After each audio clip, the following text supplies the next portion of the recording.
ഓം ശാന്തി 19/8/2025 പ്രഭാതമുരളി മധുബൻ.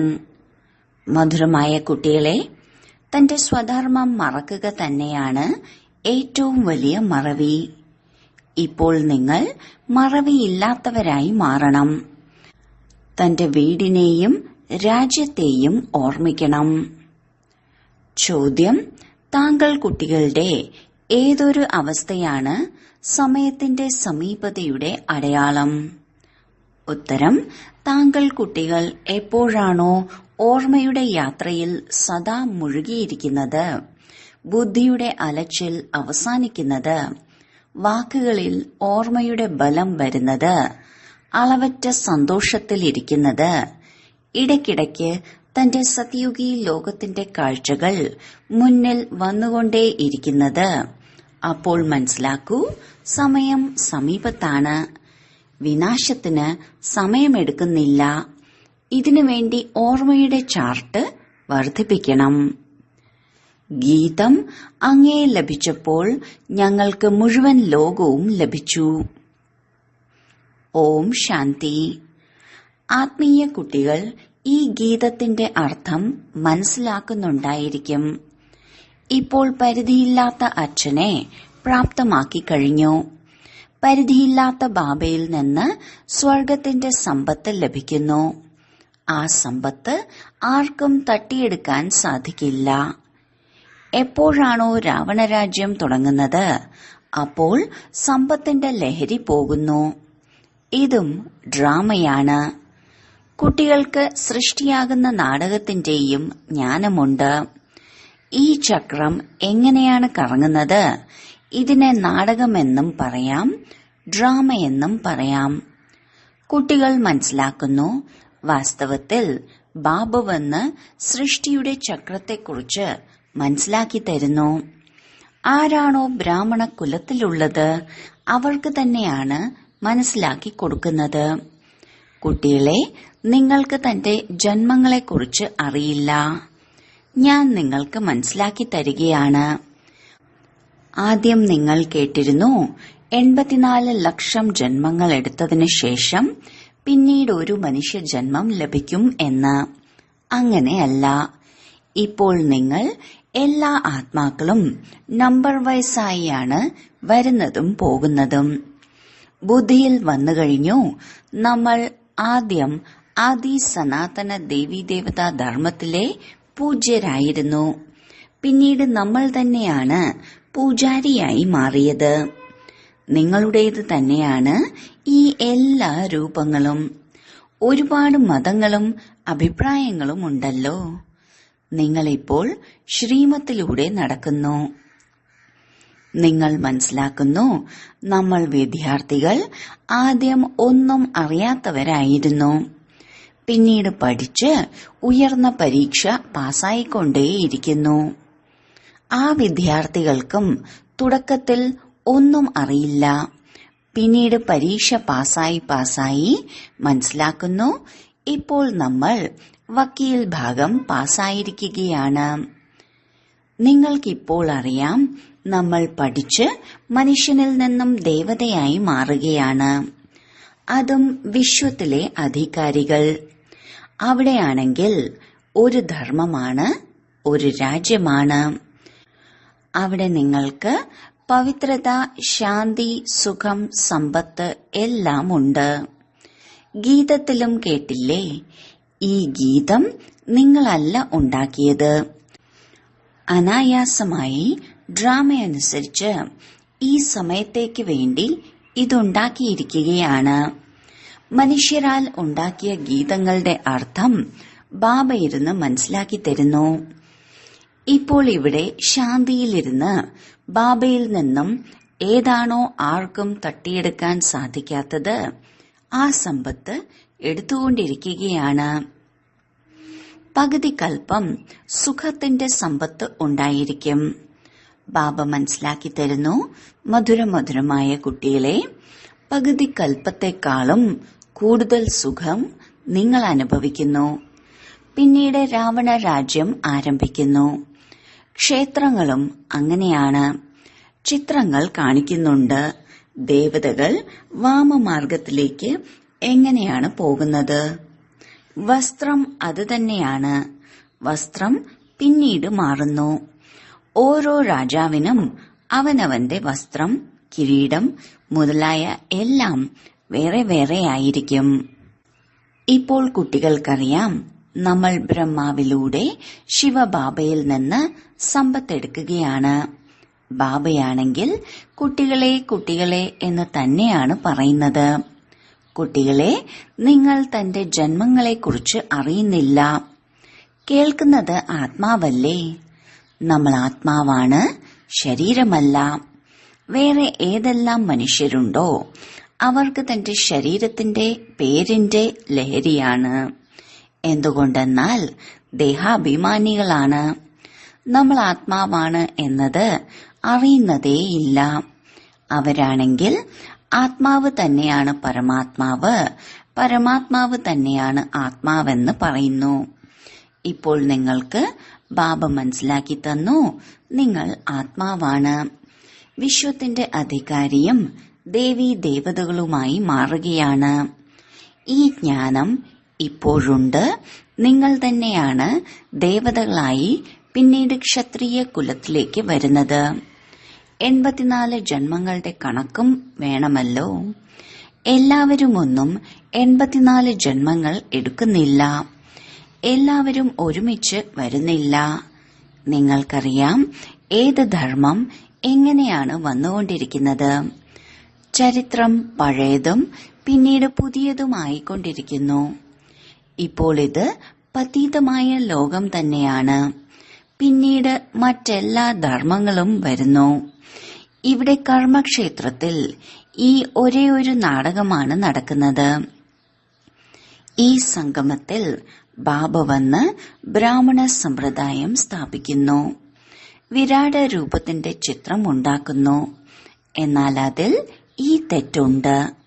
ബാബ വന്ന് എല്ലാ കാര്യങ്ങളും മനസ്സിലാക്കി തന്ന് മറവിയില്ലാത്തവരാക്കി മാറ്റുന്നു. ബാബയാണെങ്കിൽ ഒരിക്കലും ശരീരത്തിൽ വരുന്നില്ല, തെറ്റും ചെയ്യുന്നില്ല. ബാബയാണെങ്കിൽ കുറച്ചു സമയത്തേക്ക് വേണ്ടി നിങ്ങൾ കുട്ടികൾക്ക് സുഖധാമത്തിന്റെ ഒപ്പം തന്റെ വീട്ടിലേക്കുള്ള വഴി പറഞ്ഞു തരുന്നതിന് വേണ്ടിയാണ് ഇവരുടെ രഥത്തിൽ വരുന്നത്. വഴി മാത്രമല്ല പറഞ്ഞു തരുന്നത്, ഒപ്പം ജീവിതവും സുഖകരമാക്കുന്നു. കൽപ്പകൽപ്പം നിങ്ങൾ വീട്ടിലേക്ക് പോകുന്നു, പിന്നീട് സുഖത്തിന്റെ പാർട്ടും അഭിനയിക്കുന്നു. കുട്ടികൾ മറന്നുപോയിരിക്കുകയാണ്, നമ്മൾ ആത്മാക്കളുടെ സ്വധർമ്മം തന്നെ ശാന്തിയാണ്. ഈ ദുഃഖത്തിന്റെ ലോകത്തിൽ ശാന്തി എങ്ങനെയാണ് ഉണ്ടാവുക?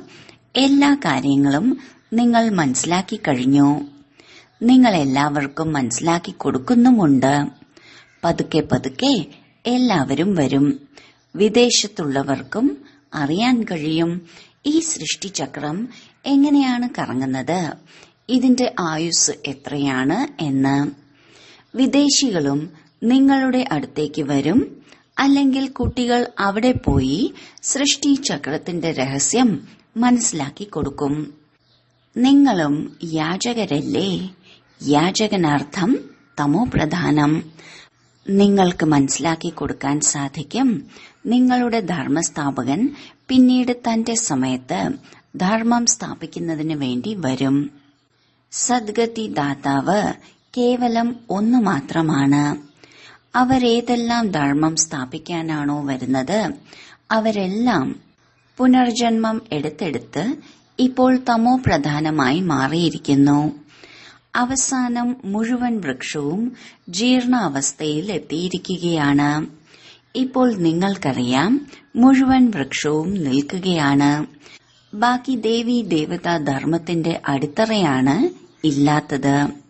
ബ്രാക്കറ്റിൽ ആൽ വൃക്ഷത്തിന്റെ ഉദാഹരണം. ഈ കാര്യങ്ങൾ ബാബ തന്നെയാണ് കുട്ടികൾക്ക് മനസ്സിലാക്കി തരുന്നത്. നിങ്ങൾ കുട്ടികൾക്കാണെങ്കിൽ വളരെ സന്തോഷമുണ്ടായിരിക്കും. നിങ്ങൾക്ക് മനസ്സിലായി കഴിഞ്ഞു, ഇപ്പോൾ ആയിത്തീരുകയാണ്. ഇവിടെ നിങ്ങൾ വരുന്നത് തന്നെ സത്യനാരായണന്റെ കഥ കേൾക്കാനാണ്. ഏതിലൂടെയാണോ നരനിൽ നിന്നും നാരായണനായി മാറുന്നത്. നാരായണനായി മാറിയാൽ പിന്നെ തീർച്ചയായും ലക്ഷ്മിയും ഉണ്ടായിരിക്കും. ലക്ഷ്മി നാരായണനുണ്ടെങ്കിൽ തീർച്ചയായും അവരുടെ രാജധാനിയും ഉണ്ടായിരിക്കും. ഒറ്റയ്ക്ക് ലക്ഷ്മി നാരായണനായി മാറില്ല. ലക്ഷ്മിയായി മാറുന്നതിന്റെ വേറെ കഥയൊന്നുമില്ല. നാരായണനോടൊപ്പം ലക്ഷ്മിയുമായി മാറുന്നു. ലക്ഷ്മിയും ചിലപ്പോൾ നാരായണനായി മാറുന്നു. നാരായണനും പിന്നീട് ചിലപ്പോൾ ലക്ഷ്മിയായി മാറും. ചില ഗീതങ്ങൾ വളരെ നല്ലതാണ്. മായയുടെ കൊടുങ്കാറ്റ് വരുമ്പോൾ ഗീതം കേൾക്കുന്നതിലൂടെ സന്തോഷമുണ്ടാകും. ഏതുപോലെയാണോ നീന്തൽ പഠിക്കണമെങ്കിൽ ആദ്യം ബുദ്ധിമുട്ടുകൾ വരും, പിന്നീട് പഠിക്കും. ഇവിടെയാണെങ്കിൽ പോലും മായയുടെ വിഘ്നങ്ങൾ ഒരുപാടുണ്ട്. നീന്തുന്നവർ ഒരുപാടുണ്ടായിരിക്കും. അവരുടെയും മത്സരമുണ്ടാകാറുണ്ട്. അതുപോലെ അക്കരെ പോകുന്നതിനായി നിങ്ങളുടെയും മത്സരമുണ്ടാകുന്നുണ്ട്. ആത്മാവെന്ന് മനസ്സിലാക്കി എന്നെ ഓർമ്മിക്കണം. ഓർമ്മിക്കുന്നില്ല എന്നുണ്ടെങ്കിൽ വിഘ്നങ്ങൾ വരുന്നു. ബാബ പറയുന്നു, ഓർമ്മയുടെ യാത്രയിലൂടെ തന്നെ തോണി അക്കരെ എത്തുന്നു. നിങ്ങൾ അക്കരെ എത്തും. നീന്തൽക്കാർ ചിലർ വളരെ ശക്തിശാലികളായിരിക്കും, ചിലർ കുറവും. ഇവിടെയും ഇങ്ങനെയാണ്. ബാബയുടെ അടുത്ത് ചാർട്ട് അയക്കുന്നുണ്ട്. ബാബ പരിശോധിക്കും. ഓർമ്മയുടെ ചാർട്ട് ഇവർ ശരിയായ രീതിയിലാണോ മനസ്സിലാക്കുന്നത് അതോ തെറ്റായിയാണോ മനസ്സിലാക്കുന്നത് എന്ന്. ചിലർ കാണിക്കുന്നുണ്ട്, ഞങ്ങൾ മുഴുവൻ ദിവസവും 5 മണിക്കൂർ ഓർമ്മയിലിരിക്കുന്നു. ഞാൻ വിശ്വസിക്കുന്നില്ല. തീർച്ചയായും തെറ്റുപറ്റിയിട്ടുണ്ട്. ചിലർ മനസ്സിലാക്കുന്നു, നമ്മൾ എത്ര സമയം ഇവിടെ പഠിക്കുന്നു അത്രയും സമയമാണെങ്കിൽ ചാർട്ട് ശരിയായിരിക്കും. എന്നാൽ അല്ല. ഒരുപാട് പേരുണ്ട് ഇവിടെ ഇരിക്കുമ്പോഴും കേട്ടുകൊണ്ടും ബുദ്ധി പുറമെ എവിടെയെല്ലാം പോകുന്നു, പൂർണമായി കേൾക്കുന്നുമില്ല. ഭക്തിമാർഗത്തിൽ ഇങ്ങനെയെല്ലാം സംഭവിക്കുന്നു. സന്യാസികൾ കഥ കേൾപ്പിക്കാറുണ്ട്. പിന്നെ ഇടയ്ക്കിടയ്ക്ക് ചോദിക്കും, ഞാൻ എന്താണ് കേൾപ്പിച്ചത്? കാണുന്നുണ്ട്, ഇവർ ദോശക്കല്ലിൽ വെള്ളമൊഴിച്ച പോലെയാണ് ഇരിക്കുന്നത്. പിന്നീട് ചോദിക്കുമ്പോൾ പറയാൻ സാധിക്കില്ല. ബുദ്ധി എവിടേക്കെങ്കിലും പോകുന്നു. ഒരക്ഷരം പോലും കേൾക്കുന്നില്ല. ഇവിടെയും ഇങ്ങനെയാണ്. ബാബ കണ്ടുകൊണ്ടേയിരിക്കുന്നു. മനസ്സിലാക്കാൻ സാധിക്കും, ഇവരുടെ ബുദ്ധി എവിടെയോ പുറമെ അലഞ്ഞുകൊണ്ടിരിക്കുന്നുണ്ട്. അവിടെയും ഇവിടെയും നോക്കിക്കൊണ്ടേയിരിക്കുന്നു. അങ്ങനെയും ചില പുതിയവർ വരുന്നു.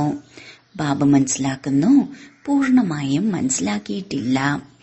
അതിനാൽ ബാബ പറയുന്നു, പുതിയവരെ പെട്ടെന്ന് ഇവിടെ ക്ലാസ്സിൽ വരാനുള്ള അനുവാദം കൊടുക്കാതിരിക്കൂ.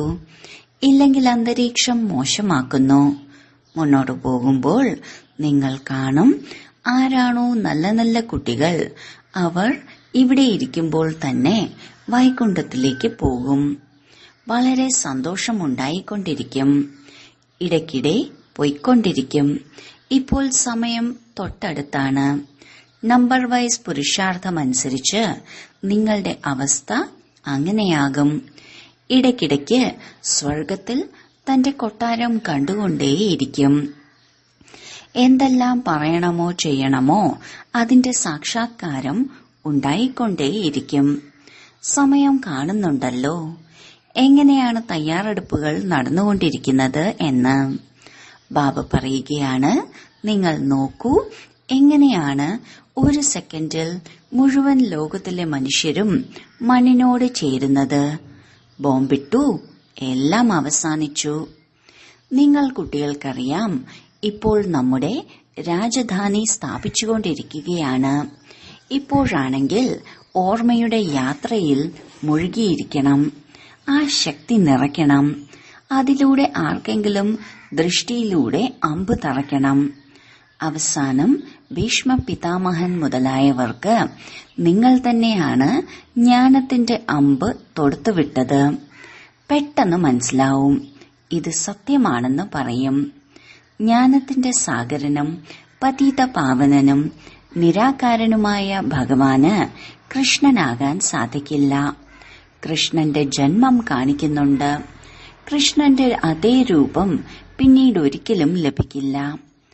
പിന്നീട് സത്യയുഗത്തിൽ അതേ രൂപം ലഭിക്കും. ഓരോ ജന്മത്തിലും ഓരോരുത്തരുടെയും രൂപം വ്യത്യസ്തമായിരിക്കും. ഈ ഡ്രാമയുടെ ഭാഗം ഇങ്ങനെ ഉണ്ടാക്കിയിട്ടുള്ളതാണ്. അവിടെയാണെങ്കിൽ പ്രകൃതിദത്തമായ സുന്ദരമായ രൂപമായിരിക്കും. ഇപ്പോഴാണെങ്കിൽ ദിവസം തോറും ശരീരവും തമോ പ്രധാനമായി മാറിക്കൊണ്ടിരിക്കുന്നു. ആദ്യം സതോ പ്രധാനം, പിന്നീട് സതോ രജോ തമോ ആയി മാറുന്നു. ഇവിടെ നോക്കൂ, എങ്ങനെയാണ് കുട്ടികൾ ജന്മമെടുക്കുന്നത്. ചിലരുടെ ആണെങ്കിൽ കാലുകൾ ചലിക്കില്ല. ചിലർ അംഗവൈകല്യമുള്ളവരായിരിക്കും. എന്തെല്ലാം സംഭവിക്കുന്നു. സത്യയുഗത്തിൽ ഇങ്ങനെയൊന്നും ഉണ്ടായിരിക്കില്ല. അവിടെ ദേവതകൾക്ക് താടി മുതലായവ ഉണ്ടായിരിക്കില്ല. ക്ലീൻ ഷേവ് ആയിരിക്കും. കണ്ണുകളിലൂടെയും മുഖത്തിലൂടെയും അറിയാൻ സാധിക്കും ഇവർ പുരുഷനാണ്, ഇവർ സ്ത്രീയാണ്. മുന്നോട്ടു പോകുമ്പോൾ നിങ്ങളുടെ ഒരുപാട് സാക്ഷാത്കാരങ്ങൾ ഉണ്ടായിക്കൊണ്ടിരിക്കും. നിങ്ങൾ കുട്ടികൾക്ക് എത്ര സന്തോഷമുണ്ടായിരിക്കണം. ബാബ കൽപ്പകൽപ്പം വന്ന് രാജയോഗം പഠിപ്പിച്ച് മനുഷ്യനിൽ നിന്നും ദേവതയാക്കി മാറ്റുന്നു. ഇതും നിങ്ങൾക്കറിയാം. വേറെ ഏതെല്ലാം ധർമ്മത്തിലുള്ളവരുണ്ടോ അവരെല്ലാം അവനവന്റെ സെക്ഷനിലേക്ക് പോകും. ആത്മാക്കളുടെ വൃക്ഷം കാണിക്കുന്നുണ്ടല്ലോ. ചിത്രങ്ങളിൽ ഒരുപാട് തിരുത്ത് ഉണ്ടായിക്കൊണ്ടിരിക്കും. ബാബ സൂക്ഷ്മവതനത്തെക്കുറിച്ച് മനസ്സിലാക്കി തരുമ്പോൾ സംശയബുദ്ധിയുള്ളവർ പറയും ഇതെന്താണ് എന്ന്. മുൻപ് ഇങ്ങനെ പറയുമായിരുന്നു, ഇപ്പോൾ ഇങ്ങനെ പറയുന്നു. ലക്ഷ്മി നാരായണന്റെ 2 രൂപത്തെയും ചേർത്ത് വിഷ്ണുവെന്ന് പറയുന്നു. ബാക്കി 4 കൈകളുള്ള മനുഷ്യരൊന്നും ഉണ്ടായിരിക്കുകയില്ലല്ലോ. രാവണന്റെ 10 തല കാണിക്കുന്നുണ്ട്. ഇങ്ങനെ ഒരു മനുഷ്യനില്ല. ഓരോ വർഷവും ഇരുന്ന് കത്തിക്കുന്നു, പാവകളി പോലെ. മനുഷ്യർ പറയുന്നു ശാസ്ത്രങ്ങളില്ലാതെ നമുക്ക് ജീവിക്കാൻ സാധിക്കില്ല. ശാസ്ത്രങ്ങൾ നമ്മുടെ പ്രാണനാണ്. ഗീതയ്ക്ക് നോക്കൂ, എത്ര അംഗീകാരമാണ്. ഇവിടെയാണെങ്കിൽ നോക്കൂ, നിങ്ങളുടെ അടുത്ത് മുരളികളുടെ വളരെയധികം കൂമ്പാരം ഉണ്ടാകുന്നു. നിങ്ങൾ വെച്ചിട്ട് എന്തു ചെയ്യും?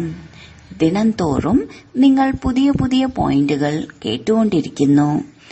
അതേ പോയിന്റുകൾ നോട്ട് ചെയ്യുന്നത് നല്ലതാണ്. പ്രഭാഷണം ചെയ്യുന്ന സമയം റിഹേഴ്സൽ ചെയ്യും. ഈ വക പോയിന്റുകൾ മനസ്സിലാക്കി കൊടുക്കാം.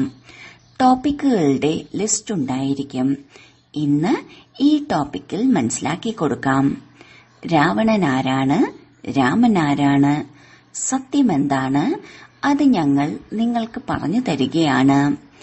ഈ സമയം രാവണ രാജ്യം മുഴുവൻ ലോകത്തിലുമുണ്ട്. 5 വികാരങ്ങളാണെങ്കിൽ എല്ലാവരിലുമുണ്ട്. ബാബ വന്ന് വീണ്ടും രാമരാജ്യം സ്ഥാപന ചെയ്യുകയാണ്. ഇത് ജയത്തിന്റെയും തോൽവിയുടെയും കളിയാണ്. തോൽവി എങ്ങനെയാണ് സംഭവിക്കുന്നത്? 5 വികാരങ്ങളാകുന്ന രാവണനിലൂടെ. മുൻപ് പവിത്രമായ ഗൃഹസ്ഥാശ്രമമായിരുന്നു, അതിപ്പോൾ പതിതമായി മാറിക്കഴിഞ്ഞു. ലക്ഷ്മി നാരായണൻ തന്നെയാണ് പിന്നീട് ബ്രഹ്മാവും സരസ്വതിയും ആകുന്നത്. ബാബയും പറയുന്നു, ഞാൻ ഇവരുടെ ഒരുപാട് ജന്മങ്ങളുടെ അവസാനമാണ് പ്രവേശിക്കുന്നത്. നിങ്ങളും പറയും, ഞങ്ങളും ഒരുപാട് ജന്മങ്ങളുടെ അവസാനമാണ് ബാബയിൽ നിന്ന് ജ്ഞാനം എടുക്കുന്നത്. ഇതെല്ലാം മനസ്സിലാക്കേണ്ട കാര്യങ്ങളാണ്. ചിലരുടേത് തുച്ഛബുദ്ധിയാണെങ്കിൽ മനസ്സിലാക്കുന്നേയില്ല. ഇതാണെങ്കിൽ രാജധാനി സ്ഥാപിച്ചുകൊണ്ടിരിക്കുകയാണ്. ഒരുപാട് പേർ വന്ന് പിന്നീട് പോയി. അവർ പിന്നീട് വരും. പ്രജയിൽ കാലണയ്ക്ക് തുല്യമായ പദവി പ്രാപ്തമാക്കും. അതും വേണമല്ലോ. ശരി, വളരെ കാലത്തെ വേർപാടിനു ശേഷം തിരികെ കിട്ടിയ മധുരമധുരമായ സന്താനങ്ങൾക്ക് മാതാവും പിതാവുമായ ബാപ്ദാദയുടെ സ്നേഹസ്മരണകളും പുലർക്കാല വന്ദനവും. ആത്മീയ പിതാവിന്റെ ആത്മീയ കുട്ടികൾക്ക് നമസ്കാരം. ധാരണയ്ക്കുള്ള മുഖ്യസാരം. 1. സദാ ഈ ലഹരിയിലിരിക്കണം. നമ്മളിപ്പോൾ ഈ പഠിപ്പ് പൂർത്തിയാക്കി മനുഷ്യനിൽ നിന്നും ദേവതയും വിശ്വത്തിന്റെ അധികാരിയുമായി മാറും. നമ്മുടെ രാജ്യത്തിൽ പവിത്രത, സുഖം, ശാന്തി എല്ലാം ഉണ്ടായിരിക്കും. അത് ആർക്കും തട്ടിയെടുക്കാൻ സാധിക്കില്ല. 2. ഇക്കരെ നിന്നും അക്കരെ പോകുന്നതിനു വേണ്ടി ഓർമ്മയുടെ യാത്രയിൽ നല്ല നീന്തൽക്കാരായി മാറണം. മായയുടെ അടി ഏൽക്കരുത്. സ്വയം പരിശോധിക്കണം. ഓർമ്മയുടെ ചാർട്ട് യഥാർത്ഥമാണെന്ന് മനസ്സിലാക്കി എഴുതണം. വരദാനം: പുരുഷാർത്ഥത്തിന്റെയും പ്രാലബ്ധത്തിന്റെയും കണക്കുകൾ അറിഞ്ഞ് തീവ്രഗതിയിൽ മുന്നേറുന്ന നോളജ്ഫുള്ളായി ഭവിക്കട്ടെ. പുരുഷാർത്ഥത്തിലൂടെ നീണ്ട കാലത്തേക്കുള്ള പ്രാലബ്ധം ഉണ്ടാക്കാനുള്ള സമയം ഇതാണ്. അതിനാൽ നോളജ്ഫുള്ളായി തീവ്രഗതിയിൽ മുന്നോട്ടു പോകൂ. ഈ കാര്യത്തിൽ ഇന്നല്ലെങ്കിൽ മാറ്റം വരും എന്ന് ചിന്തിച്ചിരിക്കരുത്. അങ്ങനെ ചിന്തിച്ചിരിക്കുന്നതിനെയാണ് അശ്രദ്ധ എന്ന് പറയുന്നത്. ബാപ്ദാദ ഇതുവരേക്കും സ്നേഹസാഗരനായി മാറി സർവസംബന്ധങ്ങളുടെയും സ്നേഹത്താൽ കുട്ടികളുടെ അശ്രദ്ധയും സാധാരണ പുരുഷാർത്ഥവും കണ്ടിട്ടും കേട്ടിട്ടും എക്സ്ട്രാ സഹായം നൽകിയും എക്സ്ട്രാ മാർക്കുകൾ നൽകിയും മുന്നോട്ട് കൊണ്ടുപോകുന്നുണ്ട്. അതിനാൽ ജ്ഞാനയുക്തരായി മാറി ധൈര്യത്തിന്റെയും സഹായത്തിന്റെയും വിശേഷ വരദാനത്തിന്റെ ലാഭമെടുക്കൂ. സ്ലോഗൻ: പ്രകൃതിയുടെ ദാസരാകുന്നവരാണ് ഉദാസീനരാകുന്നത്.